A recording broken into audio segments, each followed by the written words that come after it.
안녕하세요. 사연에 빠지다의 DJ 민영입니다. 오늘도 첫 사연 시작하기 전에 구독과 좋아요 버튼 눌러주시고요. 그럼 오늘의 사연 함께 만나볼게요. 안녕하세요. 저는 의류 도매업을 하고 있는 20대 후반의 여성입니다. 남편과 저는 꽤나 오래 연애를 했습니다. 제가 고등학생 때 처음 도매상에 발을 디뎠을 그 순간부터 아는 사이였죠. 처음에는 그저 패션에 관심이 많아 시장조사나 하자는 마음으로 다녔어요. 하지만 어머니가 바람이 나서 동생들과 저를 버리고 야반도주를 한 뒤로는 생계를 위해서 다녔죠. 아버지께서는 배를 타고 먼 바다에 나가 계셨기 때문에 돌아오실 때까지는 어떻게든 버텨야 했거든요. 어머니가 집에 돈이 되는 것은 하나도 남기지 않고 다 가지고 가셔서 어쩔 수 없는 선택이었다고는 하지만 그래도 도매상에 다니며 이것저것 배운 것도 많고 지금의 제가 이렇게 젊은 나이에 여러 개의 가게를 꾸릴 수 있는 것도 다 그때의 경험 덕분이니 제게는 나쁜 일은 아니었어요. 물론 그 당시에는 하루를 벌벌 떨면서 살았죠. 생각해보세요. 자고 일어나는데 어머니는 사라지고 집에 돈은 없고 어린 동생들은 어머니를 찾으며 울고 아직도 가끔 그날의 일이 꿈에 나오는데 그런 날이면 다시 잠들기가 힘들어요. 도매상에서 택배 일을 돕던 남편은 대학생으로 공무원을 준비한다고 하더군요. 3학년이 되면 공무원 시험을 쳐 졸업 전에 관세 공무원이 되는 것이 자신의 목표라고 했어요. 남편의 첫인상은 좋지 못했어요. 제가 일하는 곳에 물건을 실수로 잃어버렸던 사건이 터졌을 때 만났죠. 공부만 하던 사람이라 그런지 일머리도 없고 고지식하고 답답하더군요. 그래서 오래 버티기는 힘들겠다고 생각했었는데 몇 번 오며 가며 만나다 보니 과하게 우직한 사람이더군요. 말이 많은 편도 아니고 그저 시키는 일을 묵묵하게 하는 사람이었어요. 외모도 외모지만 사람들이 흔히 비유하는 곰 같은 사람이 바로 남편이었답니다. 저는 남편의 그런 모습에 점점 호감이 생겼어요. 거기다 대학을 그냥 간 것은 아닌지 제가 공부하다 막히는 것이 있어 물어보면 대답도 잘해주더라고요. 저희의 연애는 그렇게 시작되었죠. 둘 사이에 결혼 이야기가 나오기 시작한 것은 제가 고등학교를 졸업하고 나서였어요. 저는 대학의 디자인학과에 합격했고 남편도 그때부터 공무원 준비를 본격적으로 시작했어요. 택배 아르바이트를 그만두고 공무원 준비에만 전념하겠다고 했죠. 세상 물정을 다 안다고 착각했던 저는 남편이 공부하는 공무원 준비가 무엇인지도 잘 모르고 그저 남편이 이야기했던 것처럼 1, 2년이면 충분할 것으로 생각했어요. 그래서 군대 갔다고 생각하고 기다리자 싶었죠. 하지만 그게 아니더라고요. 남편은 대학 졸업하기 전에 합격하겠다는 꿈은 고이 접어야만 했어요. 두 번의 낙방 이후 집에서도 제가 결혼하고 싶어하는 사람이 있다는 것을 알게 되셨어요. 저는 남편을 집에 소개시켰지만 집에서는 바로 반대를 하셨죠. 특히 어머니께서는 죽어도 안 된다고 하실 정도였어요. 어머니를 알아온 시간을 통틀어 그렇게 화를 내시는 모습은 처음이었답니다. 제게는 큰 소리 한 번 내신 적 없던 어머니께서 소리까지 높여가며 절대로 결혼을 허락할 수 없다고 하셨거든요. 네가 뭐가 아쉬워서 그런 백수를 만나? 엄마, 백수가 뭐야? 공무원 준비하는 사람이라니까. 그러니까 아직 공무원 아니잖아. 네가 그 뒷바라지를 왜 하려고 해?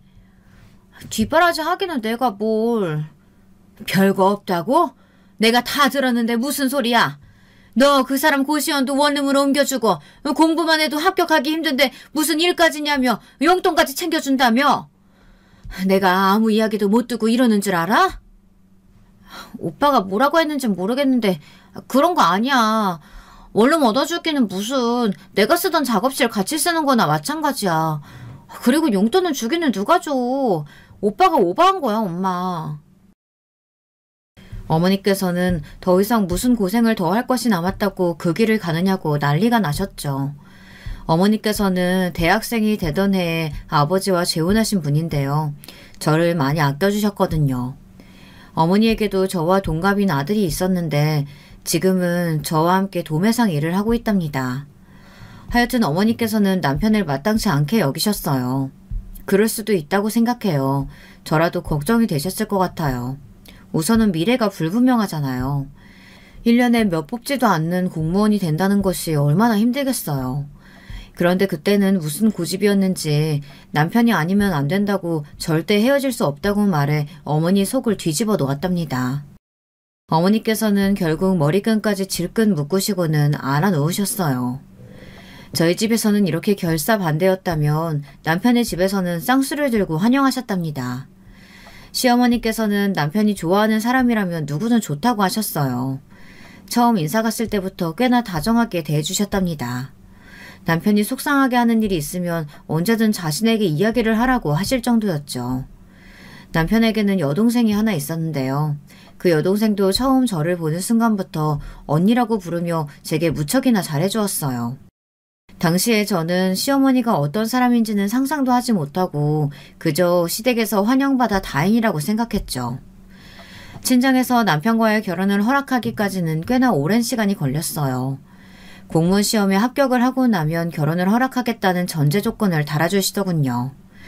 저는 그것쯤은 금방이라고 큰소리 쳤지만 그 이후로도 남편은 몇 번의 낙방을 면치 못했습니다. 그때마다 남편은 미안해서 죽을 것 같은 얼굴로 제게 사과를 했어요. 그런데 저한테는 이 사람이 공무원 시험에 합격하든 떨어지든 중요하지 않았어요. 저는 경제적으로 힘든 상황이 힘들어 남편이 벌어오는 돈만 손가락 빨면서 기다리는 것도 아니었거든요. 이미 고등학생 때부터 일하기 시작했기 때문에 어느 정도 기반도 있었고 돈도 꽤나 모아둔 상태라서 남편의 공부 뒷바라지가 부담스럽다는 생각이 들지는 않았답니다. 제가 바란 것은 남편이 자신이 원하는 꿈을 이루는 것이 전부였어요. 남편이 공부에 매달리는 동안 저는 시댁 식구들과 잘 지냈다고 생각해요. 기념일이나 집안 행사 때마다 빠지지 않고 얼굴을 비쳤죠. 드라마나 영화에서 보면 시집살이가 엄청나다고 하잖아요. 인스타에서도 그런 이야기들이 많고요. 그래서 저는 시댁 식구들에게 잘 보여줘서 나쁠 것 없지 않을까 싶어 예쁨 받으려고 나름 노력을 많이 했답니다.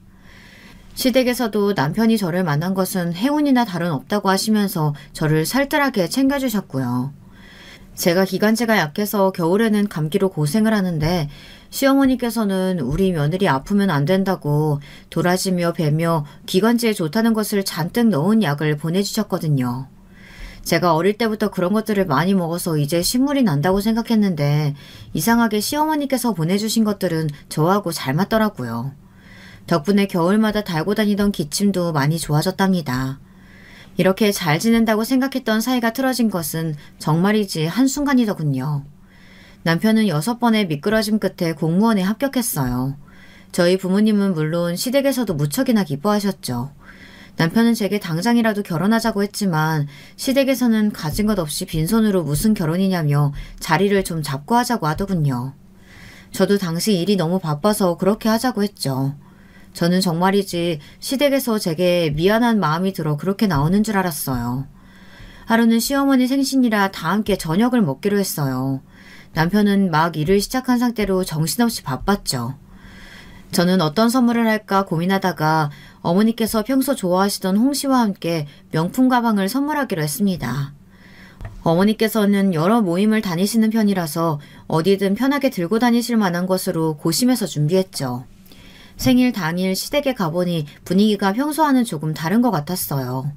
제가 가면 반갑게 웃으시며 제 손을 잡아주시던 분이 제게 시선조차 주질 않으시더라고요. 생신 축하드린다고 인사를 드렸는데도 고개만 까딱하시고는 다소 쌀쌀맞게 인사를 받아주시더군요. 식사 시간도 마찬가지였어요. 어머님 장조림이 맛있네요. 어머니께서 하셨어요? 그럼 내가 하지 누가 하겠니? 나처럼 박복한 년이 어디 있을까. 자기 생일상을 자기가 차리는 경우가. 집에서 하자고 고집 부리실 때는 언제고 그런 말씀을 하세요. 그리고 아침에 저랑 연주가 미역젓국 끓여드렸잖아요. 사내 놈이 부엌에 들어간 게 무슨 자랑이라고 그런 이야기를 해. 부끄러운 줄도 모르고. 시어머니께서는 다른 집에서는 며느리가 12첩 반상까지는 아니어도 그래도 시어머니 생신장을 차린다는데 자신은 뭐냐며 보란듯이 한숨을 내쉬셨죠. 남편은 깜짝 놀란 얼굴로 아직 결혼을 한 것도 아닌데 그런 말씀이 어디 있느냐고 했지만 시어머니의 한숨은 멈추지 않았죠. 속으로 어찌나 기가 차는지. 저는 분명 생신 축하를 하기 위해 식사를 대접하겠다고 했지만 시어머니께서 괜한 곳에 돈을 쓰고 싶지 않다고 하시면서 편하게 집밥을 먹겠다고 하셨거든요. 저는 괜한 분란을 만들고 싶지 않아 좋은 날 웃고 넘어가자는 마음으로 꾹 참고 넘어갔습니다. 하지만 문제는 그 다음이었어요. 후식으로 시어머니께서 좋아하시는 홍시를 꺼냈죠. 평소에도 좋아하셔서 제가 때만 되면 챙겨드렸던 것인데 한 입 먹어보시고는 대본에 인상을 쓰시더라고요. 그리고는 바로 뱉어내시고는 홍시를 바닥에 던져버리셨죠. 누굴 죽일 셈이야? 어디서 상한 걸 가지고 와가지고는 아유 투투투 입만 버렸잖아. 상하다뇨. 그럴 리가요. 저는 그 자리에서 바로 냄새도 맡아보고 먹어보기도 했지만 완전 멀쩡하더라고요. 늘 거래하던 곳이라 그런지 이번에는 꽤 좋은 물건으로 보내주신 것 같았어요. 신우이도 먹어보더니 달기만 한데 왜 그러냐고 거들었죠. 어머니 냄새도 좋고 달기만 한데 무슨 말씀이세요? 그럼 내가 거짓말이라도 한다는 말이냐? 내 혀가 잘못되기라도 했다고? 아주 나를 이제는 거짓말쟁이로 몰아가는구나. 시어머니 알기를 무슨 길에 개똥만도 못하게 하는데 내 아들은 오죽할까? 됐다. 다 필요 없으니까 당장 내 집에서 나가. 어머니 왜 이렇게 아까부터 억지세요? 멀쩡한 음식도로 상했다고 하시질 않나. 무슨 변덕이세요 진짜. 변덕? 이놈이 여자한테 눈이 멀어가지고 엄마한테 하는 걸 좀 보라지. 내가 널 어떻게 키웠는데 고작 여자 때문에. 아이고 이래서 아들 키워봤자 소용없다는 거야. 아이고 내 팔자야. 남편 일찍 보내고 혼자 힘으로 이렇게 키워놨더니만. 아이고. 시어머니께서는 갑자기 곡소리를 내시며 죽는 소리를 내셨어요. 저는 갑자기 벌어진 이 상황들이 당황스럽기만 했죠. 솔직히 말하면 시어머니 머리에 무슨 문제라도 생긴 것은 아닌가 싶은 생각까지 했답니다. 그렇지 않고서야 이렇게 나오실 리가 없잖아요. 남편은 시어머니의 그런 모습에 어쩔 줄 몰라 했고 시어머니는 저더러 괜히 시어머니 얼만 채우지 말고 나가라고 하더라고요. 그렇게 저는 쫓겨나듯 시댁을 나왔습니다. 지은 죄도 하나 없이 쫓겨나는데 정말 많은 생각을 했어요. 그렇게 저를 예뻐해 주셨는데 갑자기 달라진 이유가 뭘까? 아무리 생각해도 모르겠더라고요. 다음 날 남편은 아무래도 시어머니께서 밖에서 기분 나쁜 일이 있으셨던 모양이라고 제게 대신 사과를 했어요. 저는 불편한 마음이 들었지만 대수롭지 않게 여겼죠. 나중에 알았는데 지인이 며느리를 봤는데 며느리가 집도 해오고 차도 해오고 어마무지한 보석까지 해왔다고 하더라고요. 그 이야기를 듣고 나니 제가 성에 차지 않으셨던 거죠. 시어머니 생신 사건은 거기서 끝이 아니었어요. 일주일 정도 지났을까 시어머니께서 갑자기 제가 일하는 가게로 오셨습니다. 평소에도 시누이와 놀러 오셔서 마음에 드는 옷을 가져가시기도 하셨죠. 그런데 이번에는 완전 달랐어요. 투호사에게 돌진하는 황사처럼 해서는 오자마자 제 앞에 가방을 집어던지면서 소리를 지르시더라고요. 어찌나 큰 소리인지 시장 사람들의 시선을 단박에 집중시킬 정도였죠. 바닥에 나뒹구는 가방은 분명 제가 생신 선물로 사드린 것이었고요. 너는 시어머니 생신 선물이라고 하면서 선물한 게 고작 가짜 가방이냐? 어디서 이런 걸? 내가 오늘 이 가방 들고 나가서 얼마나 창피했는지. 진짜 너는 도대체 어떻게 생겨먹은 애가 시어머니 생신 선물로 가짜를 가져올 생각을 해? 가짜라뇨 어머니. 그럴 리가 없잖아요. 해외 매장에서 제가 직접 구한 건데 가짜라니. 어디서 무슨 말씀을 듣고 오셔서 이러세요. 가방에 보증서도 들어있었잖아요. 꼬부랑 글자 가득 적힌 그 종이 쪼가리? 그게 보증서인지 낙서인지 내 알 바 아니고 오늘 모임에 갔더니 이런 가방은 듣도 보도 못했다고 하면서 가짜에 아무 로고 붙인 티가 나도 너무 난다고. 내가 무슨 창피를 당했는 줄 알아? 어머니 저를 그렇게 모르세요? 제가 가짜를 왜 드리겠어요. 의심스러우시면 그 보증서 가지고 같이 아무 매장이나 가보자고요. 진짠지 가짠지. 이런 데서 가짜나 만들고 있는 네가 가져온 건데 진짜일 리가 있겠어? 애시당초 이런 가게 한다는 것 자체만으로도 볼장 다 본 거지. 아무리 네가 가짜를 만들어 내다 판다고 해도 어떻게 시어머니 선물로 이런 쓰레기 같은 걸 가져올 생각을 해? 시어머니의 막무가내는 점점 더 심해졌고 주변 가게 상인들의 눈초리도 점점 더 사나워졌어요.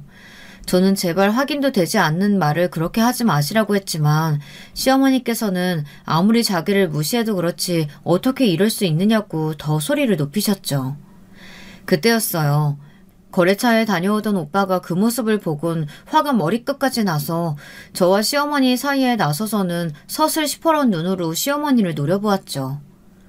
진짜 말 같지 않은 소리 좀 그만하세요. 우리가 가짜를 내다 팔다니 그 말 책임질 수 있어요? 아무 말이나 다 지어내도 되는 줄 아시나 본데 명예훼손에 영업방해까지 확 신고해버리기 전에 당장 나가세요. 여기 있는 것들 중에서 내 동생 손 안 거친 디자인 없어요. 어디서 헛소리세요? 신고를 해? 잘못은 누가 했는데 누굴 신고한다는 거야? 해봐! 내가 무서울 게 뭐가 있다고! 오빠의 반응에 시어머니께서는 움찔하시는 것도 잠시 신고하면 누구 손해인지 따져보자고 하시더군요. 정말이지 뭘 믿고 저렇게 떳떳한지 모르겠더라고요.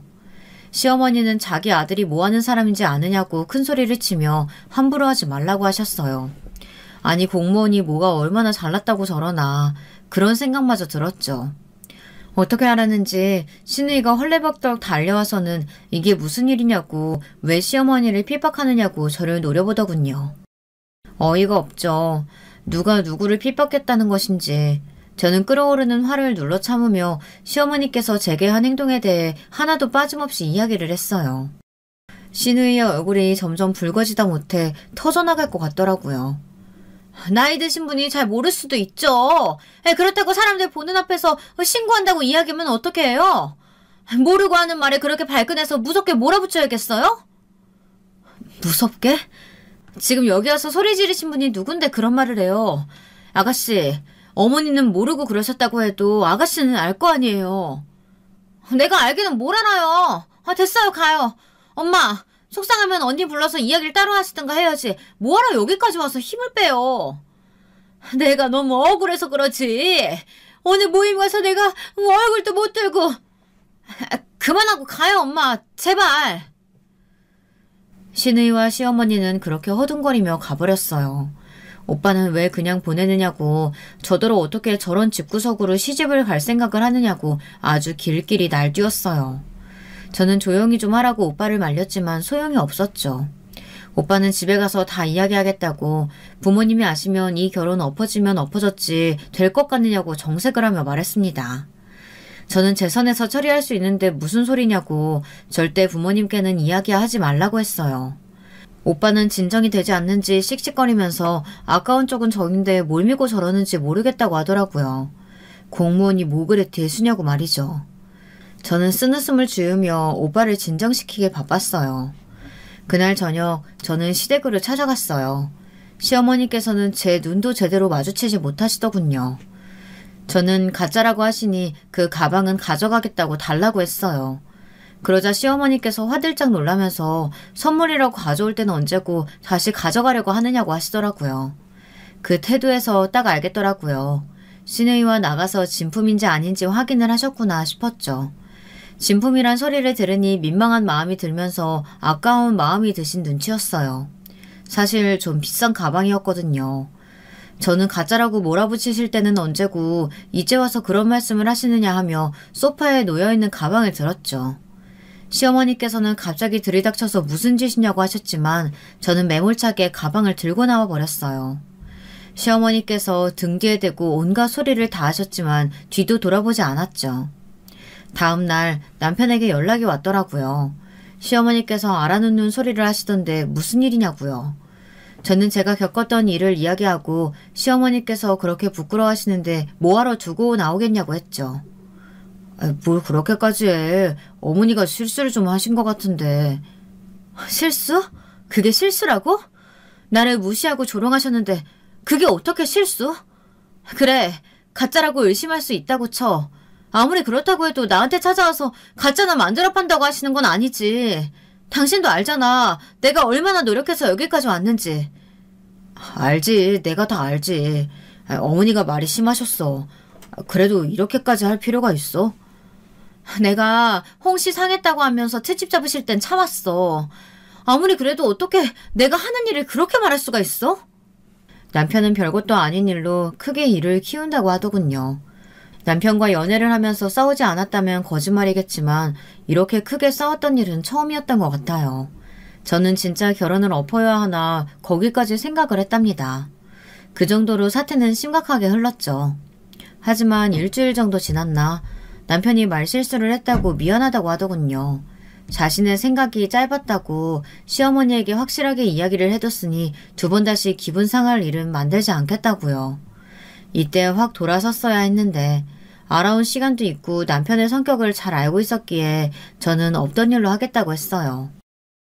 남편이 확실히 말을 잘했는지 시어머니께서는 전처럼 저를 대해주시지는 않았지만 그래도 트집을 잡는 일은 없었어요. 저는 결혼 준비를 하며 말도 안 되는 요구를 하면 어떻게 반응해야 하나 고민이었는데 그런 일도 일체 없었죠. 저는 그때의 일이 단순한 감정이 상해서 제게 화풀이를 하셨던가 보다 그렇게 생각하기로 했어요. 하지만 저의 이런 순진한 생각은 결혼식이 끝나는 것과 동시에 와장창 무너졌답니다. 저희 부부는 남편의 직장 근처에서 신혼살림을 시작했어요. 대출을 받아 25평의 아파트를 샀죠. 집을 살까 아니면 전세로 할까 한참 고민하다가 결국 집을 사기로 결정했죠. 남편은 제 이름으로 대출을 받은 것은 물론 집을 살 때 들어간 돈의 80%가 저에게서 나왔으니 당연히 집의 명의는 제 이름으로 하자고 하더군요. 저 역시도 그런 부분이 당연하다고 생각했고요. 지금 생각해도 제 명의로 해두기를 참 잘했다 싶어요. 결혼을 하고 나니 달라지는 것들이 좀 있더군요. 지금까지는 제가 마음대로 행동하고 계획을 세워도 저 하나만 생각하면 되었지만 가족이 생기고 나니 생각을 좀 더 크게 해야 했죠. 거기다가 행사들은 왜 그렇게 많은지 연애할 때는 몰랐는데 막상 결혼해서 보니 제가 챙겨야 할 것들이 많더라고요. 그나마 다행이라면 돌아가신 시아버지를 비롯한 재산은 없었다는 거예요. 재산은 절에서 따로 지낸다고 하더라고요. 하지만 마른 하늘의 날벼락이라고 전혀 생각지 못한 일이 벌어졌어요. 시어머니께서 저를 집으로 부르시더니 갑자기 올해부터 제사를 지내겠다고 하시더군요. 남편이 결혼에 며느리도 들어왔는데 굳이 절에서 지낼 필요 있겠느냐고 말이죠. 이런 시어머니가 있다는 이야기 들었지만 제가 그런 시어머니를 만날 거라고는 생각도 못했어요. 어머니, 지금까지 제사는 한 번도 지내보신 적 없다고 하지 않으셨어요? 전에 저한테 그렇게 말씀하셨잖아요. 어머니도 시집와서 한 번도 해본 적 없다고 말이에요. 너랑 나랑 같아? 나야 하루 먹고 사는 게 힘들었고. 뭐야, 너 지금 시아버지 제사 지내기 싫다는 말이니? 그럼 이번 제사는 어머니께서 어떻게 하시는지 알려주세요. 저희 집은 기독교라 제사를 지내본 적이 없거든요. 제사 음식도 할 줄 모르고요. 어머니께서 보여주시면 제가 잘 보고 배웠다가 내년부터 할 테니까요. 뭐라고? 지금 시애미를 부려먹겠다는 거야? 설마요. 잘 모르니까 어머니께서 가르쳐 주셨으면 좋겠다 이거죠. 시어머니께서는 며느리가 되어서는 꾀만 부린다고 난리가 나셨지만 저는 들은 척도 하지 않았어요. 남편은 뭐하고 있었냐고요? 제사 이야기가 나올 거라고는 생각지도 못했는지 이도저도 못하고 눈치만 보고 있더니 겨우 한다는 소리가 있는 제사도 다들 없애는 판국에 무슨 제사냐고 한마디 거들더군요. 그것마저도 시어머니께서 우는 소리를 내며 그동안 제사를 지내지 못한 것에는 다 이유가 있었다고 하시자 시어머니를 달래기 바빴죠. 그렇게 어영부영 넘어가더니만 결국 시댁에서는 제사를 지내게 되었답니다. 제사 당일 시어머니께서는 잔뜩 준비를 하고 저를 기다리셨어요. 무엇을 찾아보셨는지 모르겠지만 온갖 재료들이 주방에 차고 넘치더라고요. 제사를 지내본 적이 없던 저로서는 시어머니께서 시키는 대로 해야 했죠. 저는 모르는 것들 뿐이라 하나하나 물어보면서 할 수밖에 없었답니다. 제가 일부러 그런 것은 전혀 아니지만 시어머니께서는 본인도 모르는데 제가 자꾸 물어보니 짜증이 나신 것 같았어요. 너는 도대체가 시집 온다는 애가 어떻게 친정에서 배운 게 하나도 없어? 말씀드렸잖아요, 어머니. 저희 집은 기독교라 제사를 지낸 적이 없다고요. 아무리 그래도 어떻게 아는 것이 이렇게 없어? 하긴 바람나 집 나간 엄마가 뭘 가르쳤겠어. 이래서 정상적인 가정에서 자란 아이를 데려왔어야 하는데. 시어머니의 말씀에 순간 눈에 불이 붙었어요. 친어머니에 대한 이야기는 제게 있어서 절대 손대서는 안 되는 부분이었거든요. 저는 하던 것을 내려놓고 벌떡 일어났습니다. 시어머니께서는 깜짝 놀란 얼굴로 저를 보셨고요. 저는 앞치마를 거칠게 벗고는 아무런 도움이 되지 못하는 것 같으니 가보겠다고 했어요. 시어머니께서는 지금 어딜 가느냐고 소리를 지르셨고 그 소리에 남편이 깜짝 놀라며 무슨 일이냐고 했죠. 어머니, 아무리 그래도 해서 되는 말이 있고 하시면 안 되는 말이라는 게 있는 거예요. 내가 틀린 말 한 것도 아니고 뭘 그렇게 발끈해서? 네가 이러는데 내가 어떻게 잔소리를 안 해? 당연히 가정교육이 엉망이란 소리 할 법도 하지. 저희 어머니가 바람나서 집 나갔다는 소리는 왜 하시는데요? 어떻게 그런 말씀을 얼굴색 하나 바뀌지 않고 하세요? 내가 내 입으로 말하겠다는데 네 눈치 보고 해야 되니? 어머니, 지금 무슨...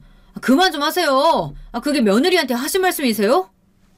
남편이 얼굴이 하얗게 질려서는 시어머니께 그만 좀 하라고 소리를 질렀어요. 시어머니께서는 지어낸 말도 아닌데 뭐가 문제냐고 하셨죠.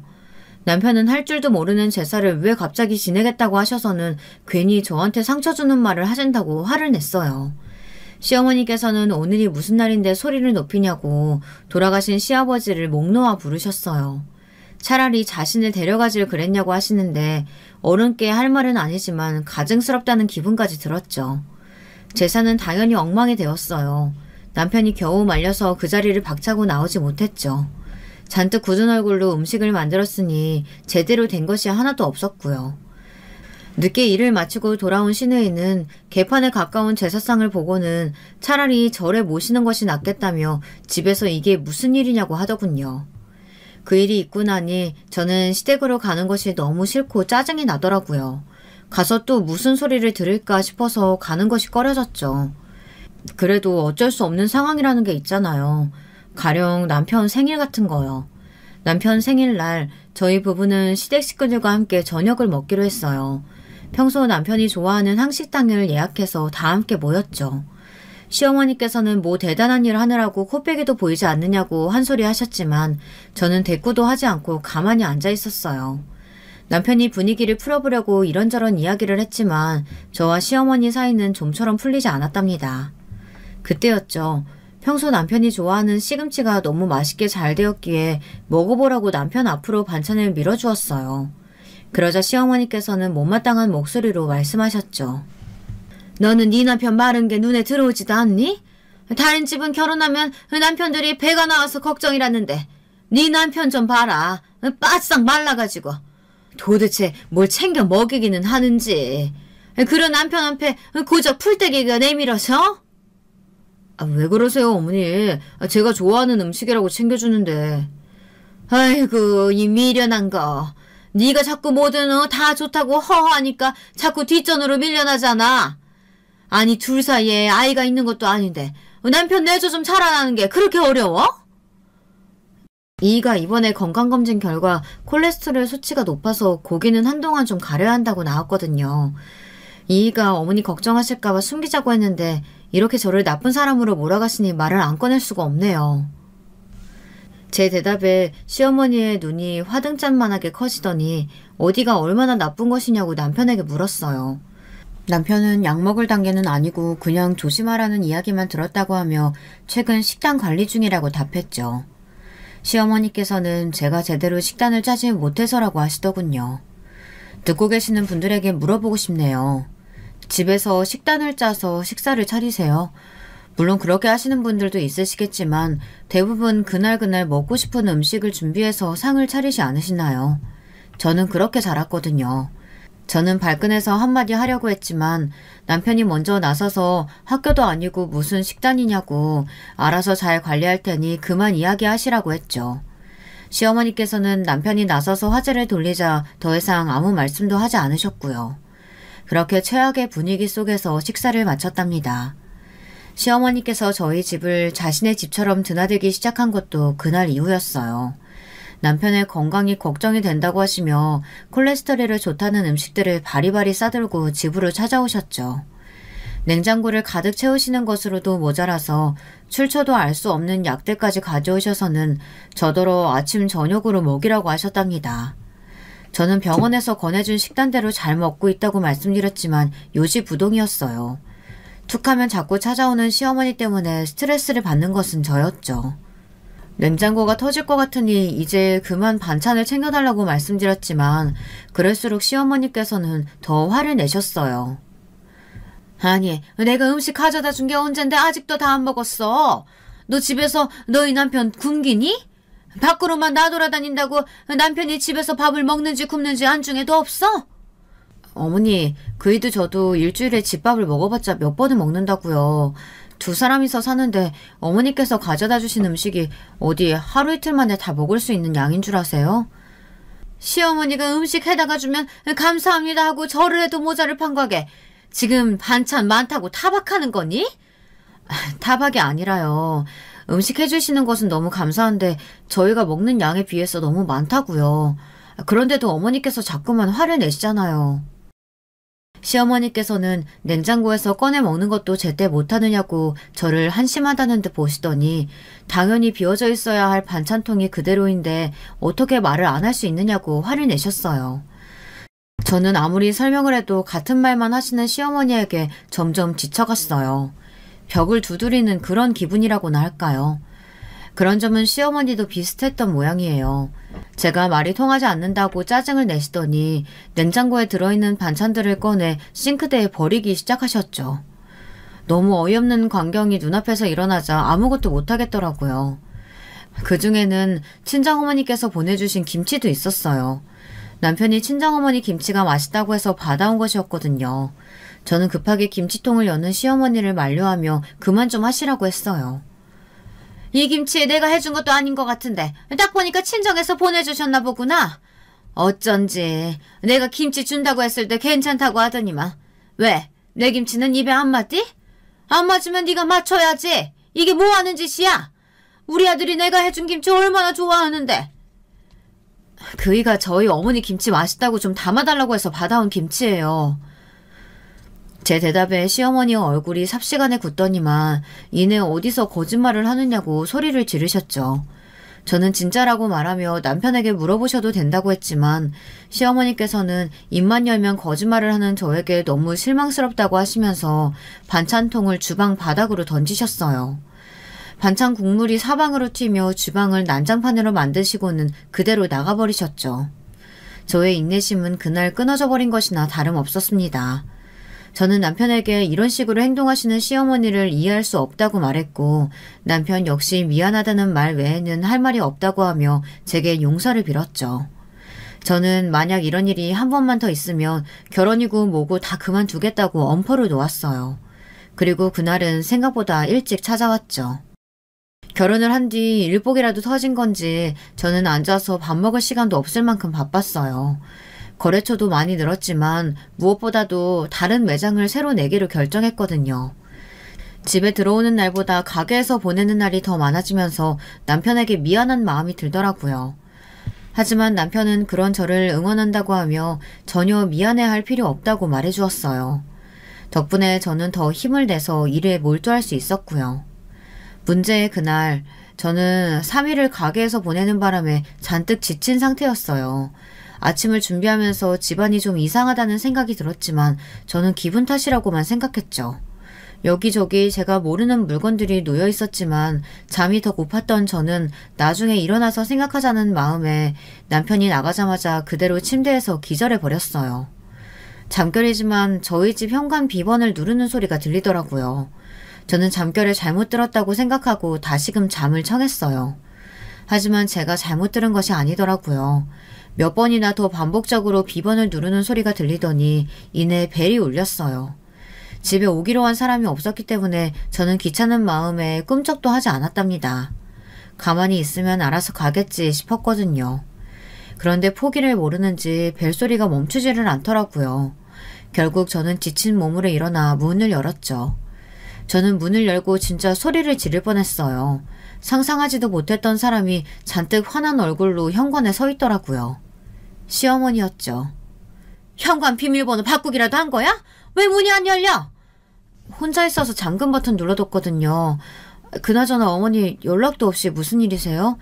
저희 집 비밀번호는 어떻게 하시고요? 대낮에 위험할 게 뭐가 있다고 문을? 유난이다 유난이야. 그리고 내가 내 아들 집 현관 비밀번호도 모를 줄 알았니? 당연히 모르셔야죠. 그이가 알려주던가요? 언제요? 시어머니께서는 보름 전 제가 출장을 간 사이에 저희 집에 굴을 가져다 놓으려고 남편에게 물어보셨다고 하더군요.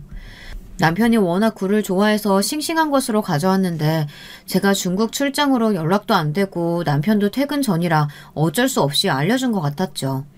저는 아무리 그래도 이렇게 말씀도 없이 밀고 들어오시면 안 된다고 했어요. 저는 분명 부드럽게 말씀을 드렸는데 시어머니께서는 바로 짜증을 내셨죠. 얌전히 남편 내줘나 하며 애 나가질 것이지 무슨 대단한 일을 한다고 툭하면 집을 비워? 집을 그렇게 개판으로 만들어 놓고 나다니고 싶디? 어머니, 그 뒤로도 계속 오셨어요? 그래, 그랬다. 뭐 어쩌라고? 내가 잘못이라도 했니? 떳떳한 시어머니의 모습에 할 말을 잃은 것은 저였어요. 물론 제가 밖에 일이 바빠서 집안이 어수선했던 것은 사실이기는 했어요. 하지만 저도 남편도 가사일은 분담해서 잘 하고 있다고 생각했는데 그동안 시어머니께서 오셔서 마음대로 정리를 했다고 생각하니 화가 나더라고요. 그 와중에 시어머니께서는 안방으로 들어가셔서는 베개 속에 부적을 꺼내셔서는 다른 것으로 바꾸셨죠. 저는 그런 것이 들어있는 줄은 꿈에도 몰랐기 때문에 충격을 받았어요.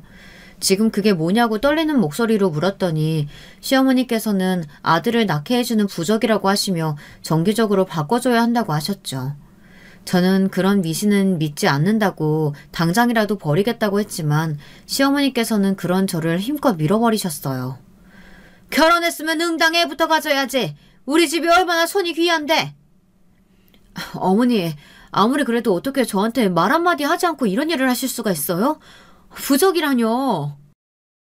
시어머니께서는 자식 잘 되라고 하는 일인데 뭘 그렇게 놀라고 그러느냐며 혀를 차는 소리를 내셨지만 저는 도저히 이해가 되질 않았어요. 안방에서의 볼일이 끝났다 싶더니 이번에는 주방으로 향하셨죠. 그리고는 쓰레기통에서 라면 봉지를 하나 꺼내시더니 이게 뭐냐고 물어보시더라고요. 어제 남편도 늦은 시간에 같이 퇴근해서 야식으로 라면을 먹었거든요. 저는 사실대로 말씀드렸어요. 잘하는 짓이다. 지 남편 라면이나 끓여 먹이고 몸에 좋은 것들 찾아 먹이지는 못할 망정 아주 잘났다 잘났어. 그이도 저도 너무 피곤해서 그냥 라면 먹은 걸 가지고 이렇게 화내실 일이에요? 시어머니께서는 제가 잘못도 모른다고 어디서부터 가르쳐야 하느냐고 하시더라고요. 저는 도대체 뭘 잘못했는지 전혀 알 수가 없었죠. 시어머니께서는 밖에서 큰일하는 남편을 그렇게 홀대해서 얻는 게 뭐냐고 하시더군요. 저는 홀대를 한 적도 없을 뿐더러 저희 둘이서 잘 지내고 있는데 왜 오시면 잔소리만 하시냐고 물었어요. 그런데 시어머니 입에서 상상할 수도 없는 말이 나오더라고요.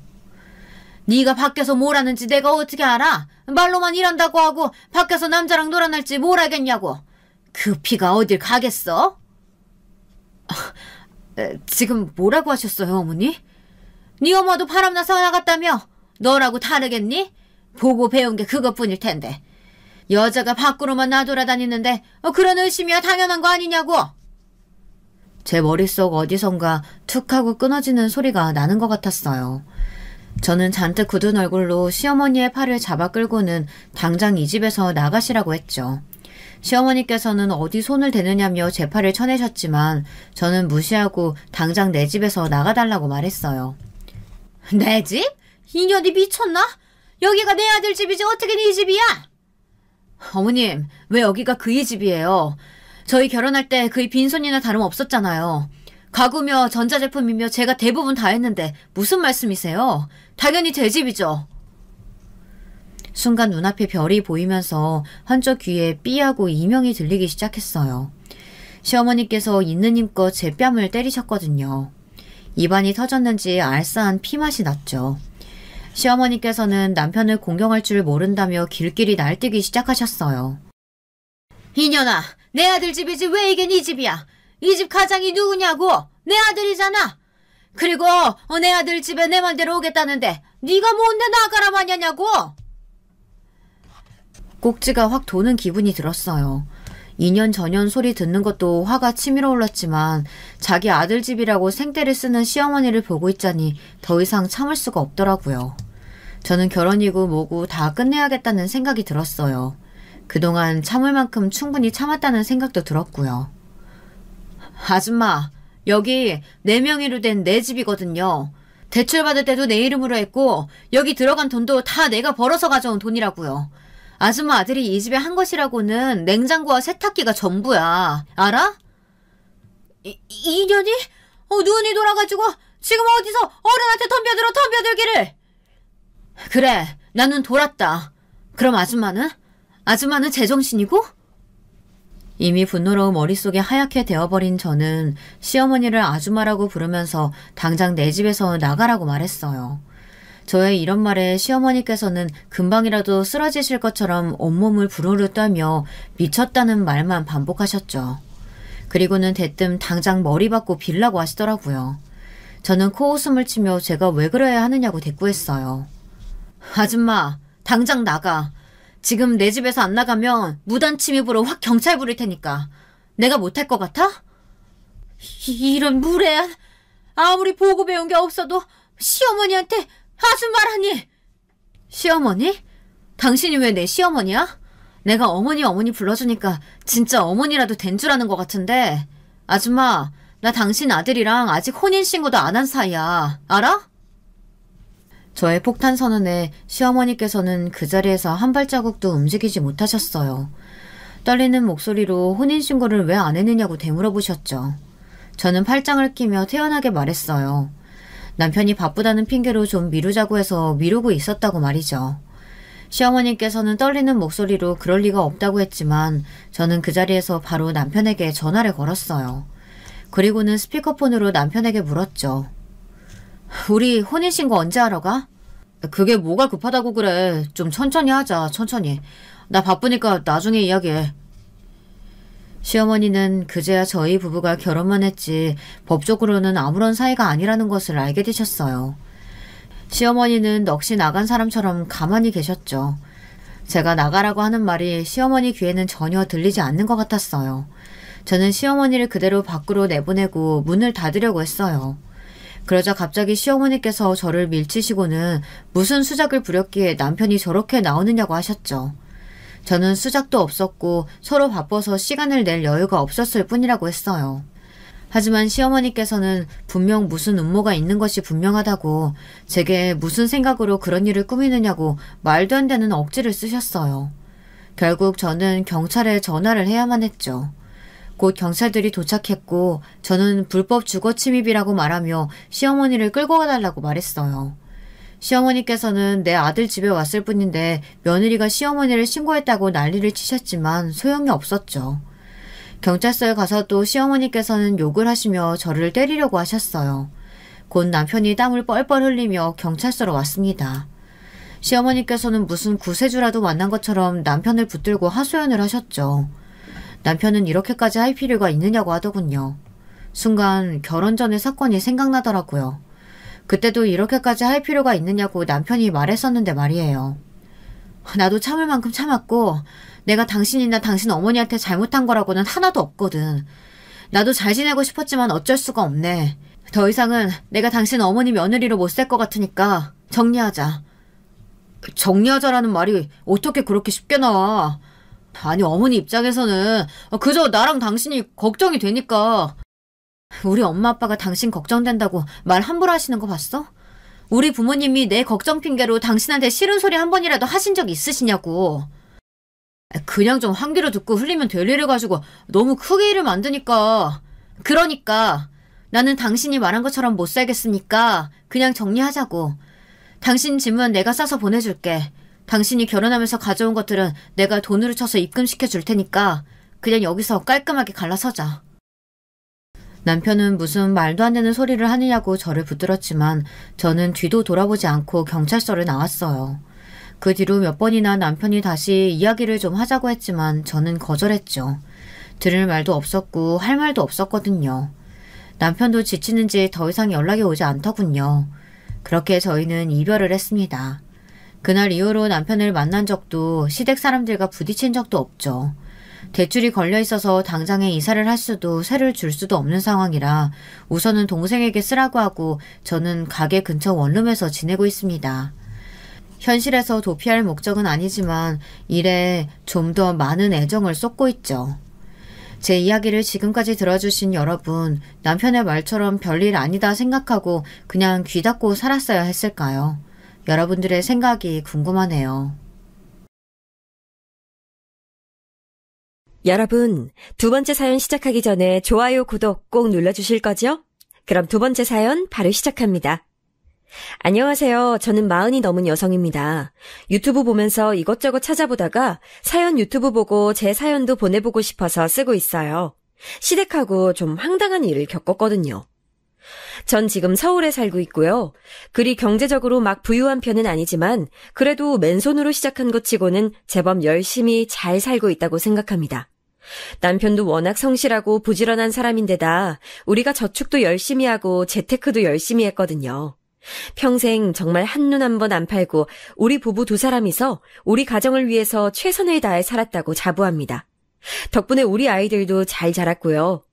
지금 중학생 1명과 고등학교에 올라가는 아이 하나가 있어요. 둘 다 공부도 잘하고 우리 부부 속을 전혀 썩이지 않는 고마운 아이들이죠.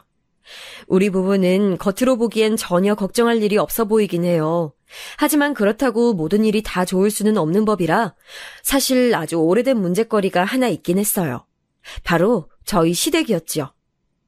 저희 부부는 20대 중반에 결혼했어요. 평범한 연애 결혼이었는데 당시 저나 남편이나 둘 다 빨리 결혼하고 싶어 하던 터라 사귄 지 1년도 되지 않아서 결혼을 했어요. 그래서 사실 각자의 가정에 대해선 잘 몰랐어요. 제 쪽은 그냥 평범한 부모님 밑에서 자랐고 상당히 온화한 가정이었기 때문에 저희 친정은 그리 문제될 것이 없었죠. 하지만 남편 쪽의 시댁은 좀 문제가 달랐어요. 시댁은 굉장히 각박한 느낌이랄까요? 시어머니, 시아버지 두 분 다 그런 느낌이었는데요. 남편이 어릴 때에도 뭔가 가정에 도움이 될 만한 일을 하지 않으면 용돈을 주지 않으셨대요.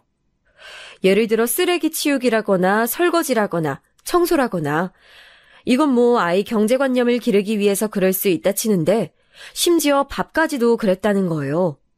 시어머니는 남편이 제대로 청소를 하지 않으면 맨밥에 간장만 줬고 어떤 땐 간장도 없이 맨밥만 먹으라고도 했대요. 난 진짜 그때부터 우리 어머니 별로 안 좋아했어. 남편은 지금도 그때를 생각하면서 투덜거릴 때가 많아요. 아니, 내가 뭐 고등학생, 대학생 이럴 때도 아니었다니까. 중학교도 들어가기 전이었어. 그 어린이한테 내가 지금 이만큼 무사히 큰 게 다행이지. 그러게, 아동기에 영양섭취 제대로 안 되면 잘 안 큰다는데 왜 그러셨지? 당신은 그래도 평균보다 큰 편이잖아요. 그러니까 말이야. 우리 어머니 아버지가 뭘 하시는지 알아? 그 유전자도 당신들 거니까 평생 고마워하면서 살래. 그리고 맨날 나한테 그 허술한 밥상 주면서 나중에 당신들 늙으면 용돈 한 달에 500씩 주면서 모시고 살아야 한다고 맨날 그랬어. 사실 저희 부부 중 시부모님과 사이가 더 안 좋은 건 남편이었어요. 저라도 시부모님처럼 저를 키운 부모님이었다면 남편처럼 알러지를 일으켰을지도 모르겠어요.